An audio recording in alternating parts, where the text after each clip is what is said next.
Hola, ¿qué tal? Y bienvenidos a un nuevo vídeo del canal. Siento mucho, en primer lugar, no poder hacer hoy directo, pero bueno, por cuestiones personales me ha sido posible hacer un vídeo y no un directo, así que vamos a ello. Como os prometí, el tema del vídeo que quería tratar hoy era pues analizar un poco lo principalmente comentado en la carta que Terry Smith ha mandado a los accionistas de las acciones clase T del fondo Fund Smith, que es el que él gestiona, ¿vale? Como sabéis, para los que no lo conozcáis, este fondo es un fondo que se inició pues desde el año 1 de noviembre del año 2010 y es un fondo curiosamente diferente al resto de fondos que uno puede observar en el mercado. Es un fondo que primero tiene unos principios de inversión bastante claros, que es comprar buenas compañías, no sobrepagar y no hacer nada, y sobre esos tres principios pivota toda la estrategia de inversión. Y en general Terry Smith se adhiere bastante bien a esos principios. Es un fondo también centrado bastante en hacer pocas rotaciones y mantener el capital invertido a largo plazo, con lo cual también casa con la filosofía de inversión que yo tengo. De hecho, una parte muy importante de mi forma de ver el mundo de la inversión viene de Terry Smith, ¿no? Y, y este año, pues bueno, los resultados que el fondo ha tenido en términos de rentabilidad no han sido superiores al índice contra el que se compara, que es el MSCI World. En concreto, el índice ha rendido un 21%, mientras que el fondo de Terry Smith ha rendido un 9%, aunque por esto, bueno, pues ha recibido varias críticas, que lleva 5 años haciendo las cosas peor que el índice, que quizá ha perdido su magia, etcétera.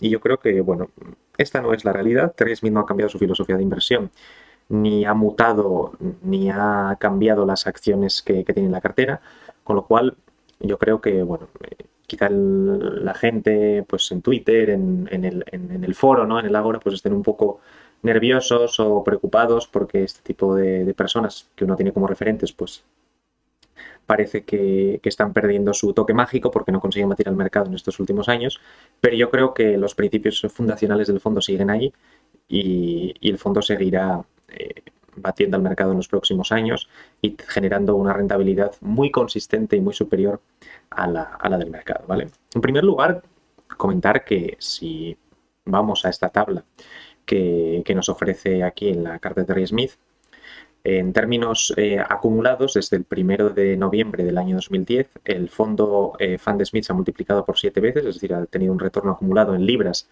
del 600%, mientras que las acciones contra las que se compara, que es el MSCI World, que está principalmente dominado, si no recuerdo mal, por acciones de alta capitalización de los Estados Unidos de América, con lo cual hay un peso importante de las grandes empresas norteamericanas, veas Nvidia, Amazon, Alphabet, Meta, Microsoft, contra las que bueno, pues este fondo se compara. Entonces, en ese mismo periodo, este fondo indexado, o este índice, el MSCI, ha conseguido una rentabilidad del 400%, es decir, se ha multiplicado por 5 veces en libras, mientras que el fondo de Terry Smith se ha multiplicado por 7, con lo cual todavía existe ahí un diferencial de 200 puntos que las acciones generales no han conseguido batir o no han conseguido hacer daño aún al rendimiento que ha mostrado Terry, que desde el 1 de noviembre en términos anualizados la rentabilidad ha sido prácticamente del 15 y en el caso de las acciones del MSCI del 12, ¿vale? Así que aunque en un año la rentabilidad pues sea un 8,9 y la del MSCI sea un 20,8, eso no quiere decir que el fondo sea peor o esté teniendo un problema digámoslo así, un problema de principios, ¿no? Un problema de estructura. No creo que en ningún caso sea así, simplemente son eh, una combinación con empresas en las que el fondo está invertido y las empresas que están moviendo el mercado hoy en día, ¿vale? Entonces no creo que haya que ponerse nervioso, sino que, bueno, el retorno ha sido bueno, ha sido positivo, que eso es importante, pero ha sido inferior al que el mercado ha conseguido y por eso, bueno, pues mucha gente se está preocupando y diciendo que, bueno, que quizá este hombre ha perdido un poco su toque mágico, como decía anteriormente, ¿vale? En esta parte hace una explicación de por qué, bueno, los retornos que consiguen a largo plazo son mejores que el índice porque lo hacen con menos volatilidad, pero en general yo creo que esto, cuando hablamos de volatilidad, que hablamos del índice de Sortino y el índice de vamos, del fondo y el índice de Sortino relativo al MSCI. Y yo creo que como inversores a largo plazo la volatilidad en el precio de las acciones no tendría que importar y no tendría que preocuparnos. Es más, tendríamos que darle la bienvenida si los negocios, si un mismo negocio sin ningún cambio fundamental, un día se vende a 10 y al día siguiente se vende a 7. Sin ningún cambio fundamental, pues es mejor comprarlo a 7 que comprarlo a 10. Entonces la volatilidad en el precio no es algo que tenga que preocuparnos a los inversores en valor y a los inversores a largo plazo, sino que lo que nos tiene que preocupar, y lo menciona posteriormente Terry Smith en la carta, es la volatilidad en la naturaleza del propio negocio. ¿Vale? Es decir, que hay incertidumbre respecto de los flujos de caja futuros que el negocio vaya a generar. Y es ahí donde tienen que estar las miradas puestas y no tanto ver, bueno, pues este año la acción en vez de subir un 15% ha subido un 8%, y lo está haciendo peor porque el índice global ha subido un 20 y Terry Smith ha subido un 9, ¿no? Yo creo que el foco está bien puesto y me gusta que, yo no soy inversor del fondo, pero me gusta, vamos, si fuese inversor me gustaría que esta fuese la perspectiva. Aquí comenta un poco en la siguiente parte que es difícil de manera consistente ganar el mercado todos los años. De hecho, yo diría que es imposible. Vamos, no se puede de manera sistemática estar batiendo el mercado, pero algunos años pues se le batirá y los retornos que se obtengan en comparación con el índice serán mejores y otros años serán peores, pero la cuestión es que en agregado, en toda la colección de años en las que estemos invirtiendo en empresas, el retorno sea superior, el retorno acumulado sea superior al que obtiene el índice también con dividendos reinvertidos, ¿no? Así que eso es importante tenerlo en cuenta.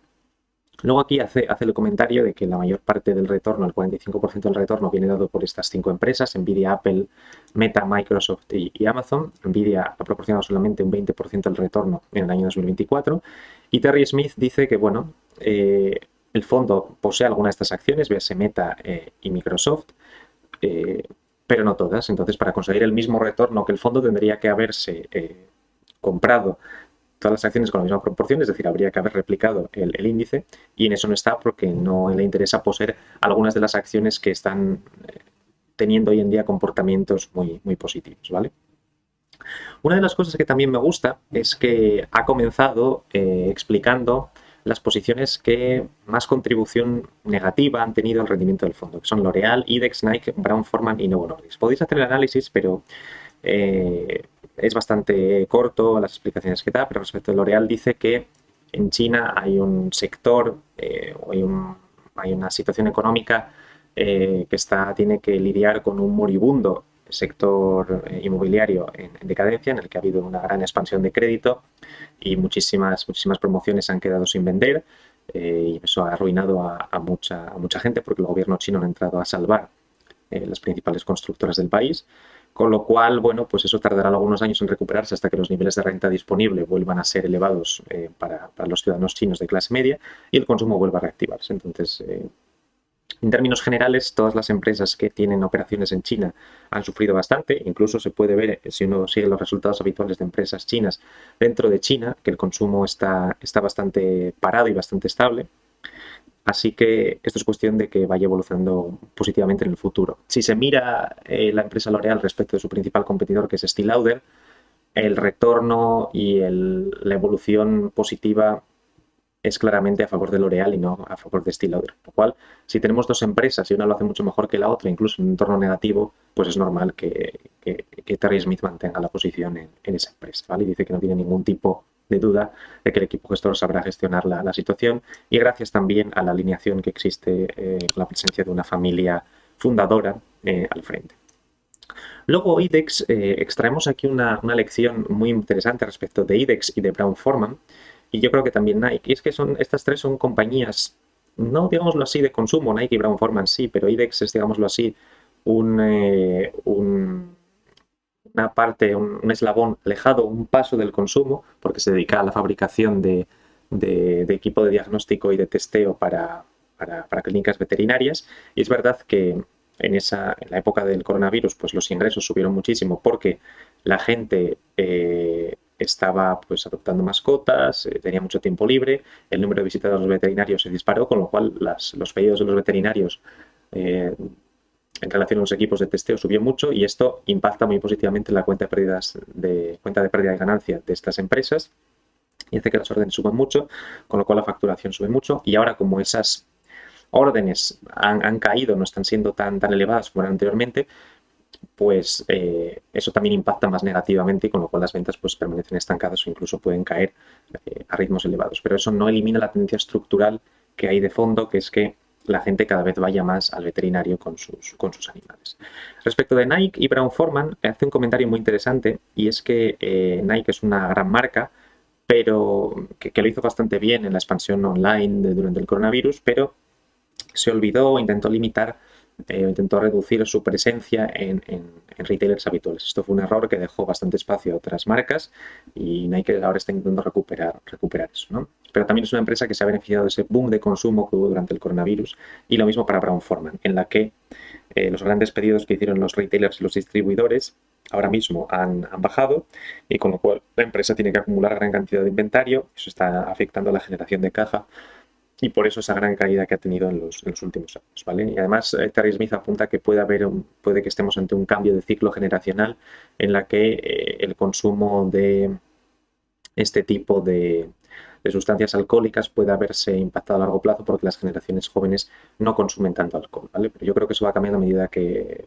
va pasando la edad, pero ya veremos cómo se va desarrollando esto, pero es un punto interesante el que aquí menciona.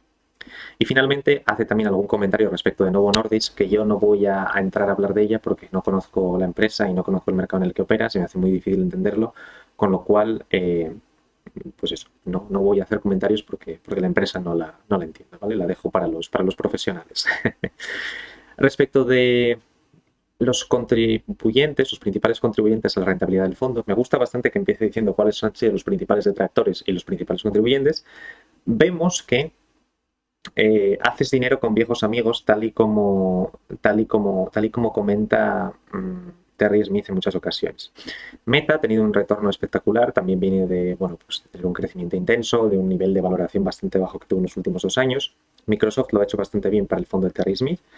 Y luego también ha habido buen desempeño de Philip Morris, ADP y Stryker, ¿vale? Que se han beneficiado, pues en primer lugar Philip Morris de los vientos favorables de productos digámoslo así, alternativos para la industria del tabaco.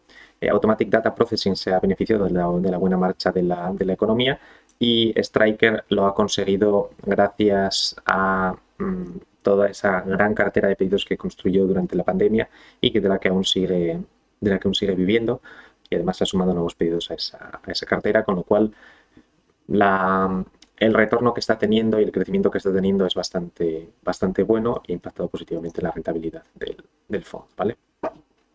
Comenta por aquí, de nuevo, lo que normalmente dice Terry Smith, es que está tentado a repetir uno de los mantras que dice que haces dinero con los viejos amigos. Microsoft es la 9ª vez que aparece en los mejores contribuyentes y Meta es la 4ª vez que aparece. Aunque bueno, L'Oreal, IBEX y Novo Nordisk han sido algunos de los que otrora aparecían, pero este año pues aparecen como detractores en la rentabilidad del fondo, ¿no? Pero bueno, Meta también apareció, por ejemplo, si no recuerdo mal, en el año 2022, cuando la empresa colapsó un 76% en precio. Así que una vez que hace este repaso, me gusta que vuelva a comentar de nuevo los principios de inversión sobre los que se asienta su estrategia, que es comprar buenas compañías, no sobrepagar y no hacer nada. Respecto de la parte de comprar buenas compañías, Fan de Smith lo que suele hacer es elaborar una tabla en la que toma los datos de todas las compañías, es decir, los principales datos métricas que utilizan para definir la calidad, y calcula una media ponderada en función de los diferentes pesos que tienen las empresas en el valor neto de la cartera, y en base a eso pues crea esta tabla, que es como si Fan de Smith fuese una empresa de inversión en que tuviese diferentes participaciones. Si tuviese que presentar una cuenta de pérdidas y ganancias, pues estos serían los retornos que obtendría sobre las participaciones, ¿no? Vemos que el retorno sobre el capital invertido es extraordinariamente elevado si lo comparamos con los índices y con el índice británico, es decir, un 32% frente a un 16-17%. El retorno sobre el capital invertido es extraordinario. Al igual que los márgenes brutos, también tenemos unos retornos muy buenos y muy superiores. Esto lo que nos quiere decir es que el coste por unidad vendida pues, es muy bajo en relación al precio de venta, ¿no? Mientras que para producir una misma unidad de ventas, las empresas tradicionales o las empresas de los índices en agregado tienen que pagar bastante más por los bienes que adquieren para crear esos productos finales, ¿vale? Eso lo que hace es protegerte en épocas de inflación, ¿vale? Si tienes unos costes de ventas muy elevados y tienes que adquirir mucha materia prima, eso puede hundir tus márgenes brutos, mientras que si tienes márgenes brutos más altos, puedes defenderte de esa época inflacionaria, ¿vale? Luego tiene unos márgenes operativos también bastante buenos, prácticamente el doble, con lo cual eso quiere decir que ya descontados gastos administrativos, de salarios, lo que le queda a la empresa es 2 veces más que lo que les queda a las empresas tradicionales del SP500. La conversión a caja, es decir, el porcentaje de beneficio neto que se convierte a caja es de un 85%, y esto es en este año, y lo comenta Terry Smith, porque ha habido una inversión extraordinaria en gastos de capital relacionados con inteligencia artificial en algunas posiciones como Meta y como Microsoft, ¿vale? Con lo cual esa conversión está siendo algo más baja que el objetivo del 100%. Y luego la cobertura respecto de intereses es muy superior a los de los índices normales, lo que quiere decir que las compañías tienen una salud financiera muy, muy buena. Una cuestión importante que hay que mencionar es que el retorno sobre el capital invertido por sí solo no es bueno, ¿vale? Puede haber una compañía que tenga muy buen retorno sobre el capital invertido, pero que no tenga capacidad de reinvertir toda la caja que genera a esas tasas. Entonces, lo importante para conseguir buenos crecimientos del flujo de caja por acción es que haya una tasa sobre el capital invertido, de retorno sobre el capital invertido elevada, al mismo tiempo que hay una tasa de reinversión de ese capital que se genera muy elevada. Si se da una combinación de esos dos factores y la empresa es ligera en capital, puede seguir creciendo en los mercados y seguir capturando crecimientos de flujo de caja bastante elevados en periodos muy prolongados de tiempo, ¿vale? De hecho, aquí lo comenta que no solamente la importancia del retorno sobre capital invertido, sino la tasa de reinversión. Dice que el flujo de caja por acción de las empresas que posee creció un 14% en este año 2024. Y aquí habla, en este párrafo, de que la única métrica que continúa, digámoslo así, teniendo un problema respecto de su momento o de su trayectoria histórica es la conversión a caja por las inversiones extraordinarias que estas compañías han hecho en capacidad, ¿vale?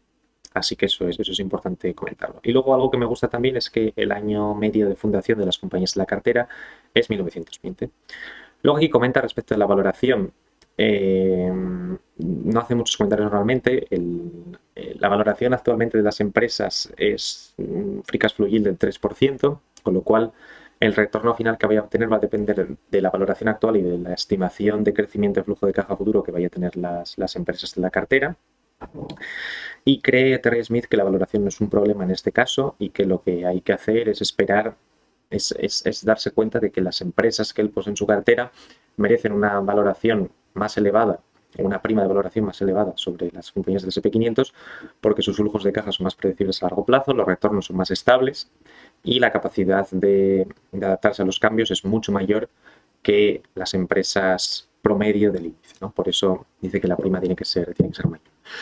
Es verdad que yo creo que la gran diferencia en crecimiento del fondo que tuvo en los últimos 15 años, o sí, más o menos 14, 15 años, viene dada por el exceso de retorno generado en los primeros años, en los que la tasa de, digámoslo así, de free cash flow yield era muy elevada, lo que se quiere decir es que la valoración era muy baja, lo cual compró empresas de mucha calidad a una valoración muy baja y eso ha generado una delta, ¿no?, de diferencial respecto de los índices habituales que han hecho que Terry Smith pues, haya conseguido pues, 200 puntos de diferencia con el índice. Y eso yo creo que se irá repitiendo, ¿vale? Cada vez que veamos momentos en los que las valoraciones generales del mercado caen y Terry Smith tenga capital suficiente para reinvertir ese capital en adquirir empresas de bajas valoraciones, ahí en esos puntos será donde se genere ese mayor diferencial y no cuando los mercados están subiendo a la par, ¿vale?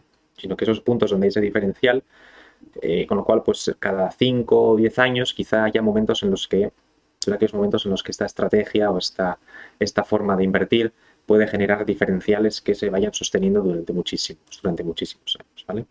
Esa es más o menos mi idea y mi forma de verlo. Y respecto de la tercera parte de la estrategia, que es no hacer nada, Creo que es importante comentar, y lo dice por aquí, que este año vendieron 3 compañías y compraron 2, con lo cual no ha habido un gran movimiento. Y luego comentan que tienen desde que compraron, vamos, desde que iniciaron el fondo, hay 4 compañías que aún permanecen, y una de ellas creo que es Microsoft. 9 llevan más de 10 años y 15 compañías han estado durante tienen al menos 5 años o más de duración en la cartera, ¿no?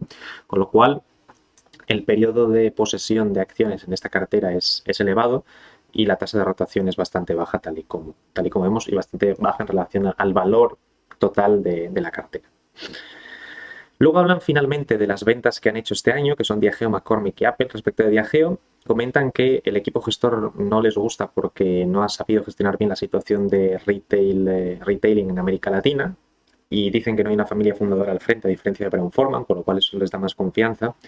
Esto es discutido, puede ser discutido y discutible, porque, bueno, Diageo tiene una colección de productos de muy elevada calidad, aunque Brown-Forman también lo tiene, ¿no? Entonces podría ser discutible, pero yo creo que en los escaparates Diageo tienen la gran mayoría de productos, y tiene más visibilidad y muchas más marcas con las que proteger ese valor terminal. Pero bueno, habrá que ver cómo van evolucionando las cosas en el futuro. Respecto de McCormick, dicen que están bastante decepcionados con la lentitud con la que han pasado los costes a los clientes, y ven que eso nos está reflejando de manera real en la cuenta de pérdidas y ganancias, con lo cual deciden salir. Y finalmente, respecto de Apple, comentan que la vendieron porque el crecimiento que ha tenido principalmente en el precio ha sido debido a incremento de valoración y no incremento de beneficio o relacionado con la evolución positiva de los fundamentales. Así que en ese sentido prefieren deshacerse de esa posición, ocupa sitio, reinvertir el capital en otras empresas que me consideran más atractivas. En este caso son Atlas Copco y Texas Instruments, ¿vale? Respecto de Atlas Copco, es una compañía industrial sueca que se dedica a la producción de equipamiento industrial para compresores, equipamiento de vacío, de cuestiones neumáticas, con un alto grado de descentralización, una cultura de crecimiento a largo plazo y el apoyo de una familia inversora que es la familia Wallenberg, sobre la que hemos hecho en nuestro Substack, Iván y yo, un análisis de su vehículo de inversión, Investora B, el cual Atlas Copco es una de las principales posiciones. Así que si os interesa, pues podéis echarle un vistazo en Helios Equity Research en nuestro Substack, que tenéis la descripción en el enlace de la descripción del vídeo.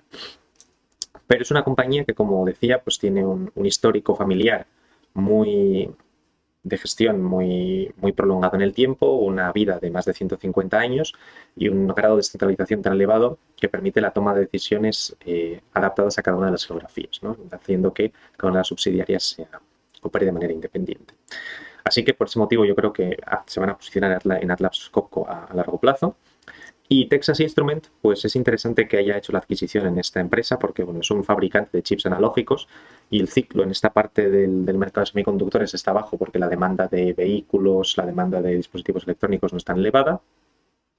Así que habrá que esperar a ver lo que ocurre en el futuro, pero Texas Instruments, comenta Terry Smith, que tiene un historial de adelantarse a todos estos ciclos haciendo inversiones extraordinarias, con lo cual la contabilidad no es tan obvia porque puede haber momentos en los que la empresa hace inversiones muy grandes para adaptarse a las nuevas oleadas de demanda que van a llegar, con lo cual hunde los beneficios, la gente se asusta y vende, pero luego cuando llega el ciclo positivo en los semiconductores, las ventas son aún mayores, ¿no? A mí me parece un poco curioso que Terry Smith haga esta compra en Texas Instruments porque es una empresa que tiene cierto componente cíclico, ¿vale? Y está bastante cerca del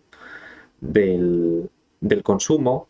Y bueno, le puede afectar, sobre todo si los ciclos de semiconductores se alargan un poco más, ¿vale? Entonces, si eso ocurre, pues puede que la empresa esté en pérdidas o con beneficios deprimidos durante unos años, y eso puede hacer daño. Con lo cual me parece interesante seguir qué es lo que va a hacer Terry Smith con esta posición, porque no la acabo de ver del todo dentro de su cartera, pero bueno, a ver qué es lo que ocurre, ¿vale? Yo no puedo estar en su cabeza. Luego, ha comentado aquí también algo respecto de si estamos actualmente en una burbuja en el mercado o no. Y yo estoy parcialmente de acuerdo con lo que comenta, al menos respecto de lo que comenta respecto de Nvidia. Yo no creo que Nvidia es una burbuja. Es una compañía, al fin y al cabo, que funciona como intermediario en el diseño de GPUs.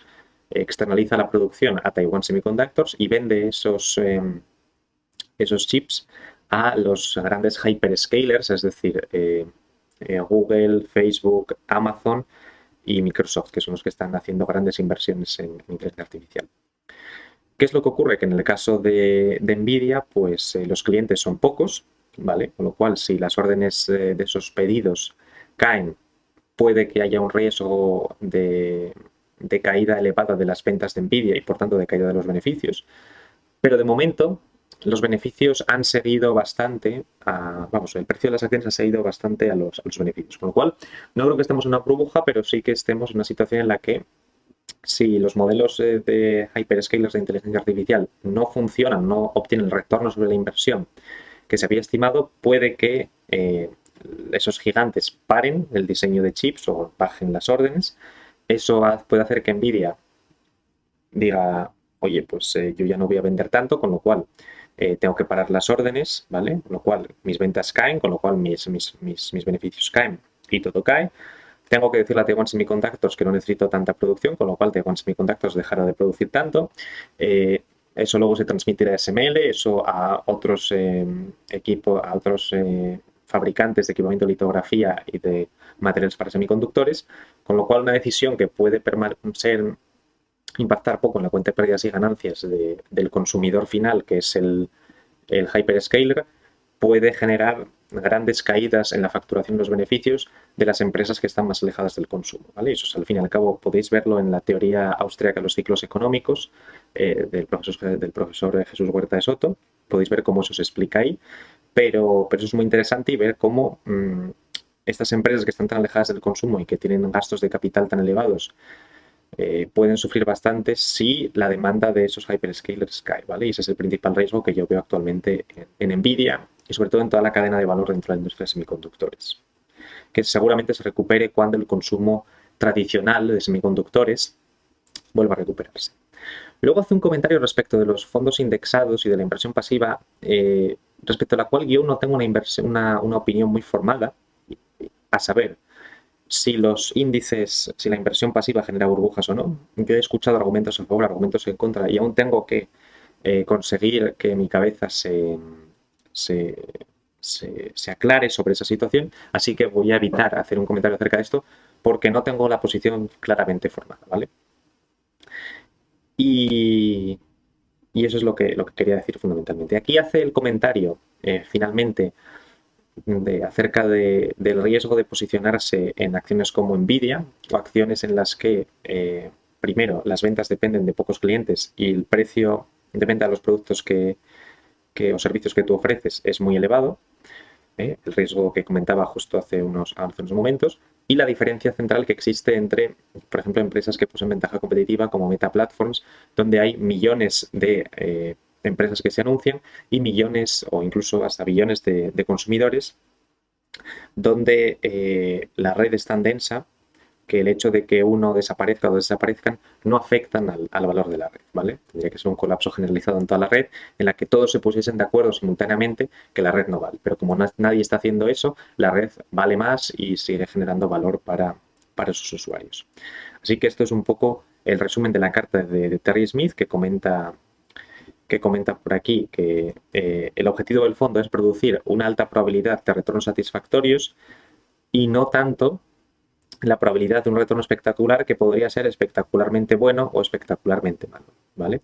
Así que respecto a esta carta, que ha habido mucha gente que la ha criticado diciendo que ha puesto excusas y tal, no me parece tal cosa, ¿vale? Creo que la carta va en línea con lo que dicen en años anteriores, sigue ceñido su estrategia, sigue siendo claro con la visión que tiene de las empresas que quiere poseer y de la estrategia que quiere aplicar para seguir remando a largo plazo.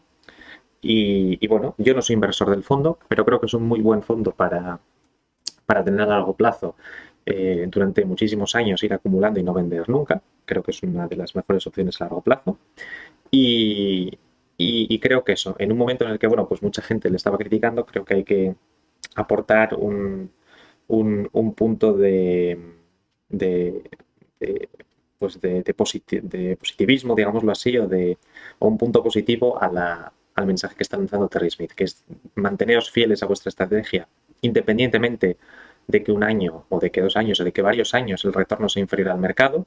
Si estáis convencidos de que esa es la estrategia correcta, comprad buenas compañías, no sobrepaguéis e intentad minimizar los movimientos, porque la probabilidad de cometer errores cuando uno hace esos movimientos es elevada. Así que nada, sin más, deciros que espero que tengáis una buena semana y ya nos vemos la próxima semana en un vídeo o directo. Hasta la próxima y chao. Un saludo y buenas inversiones.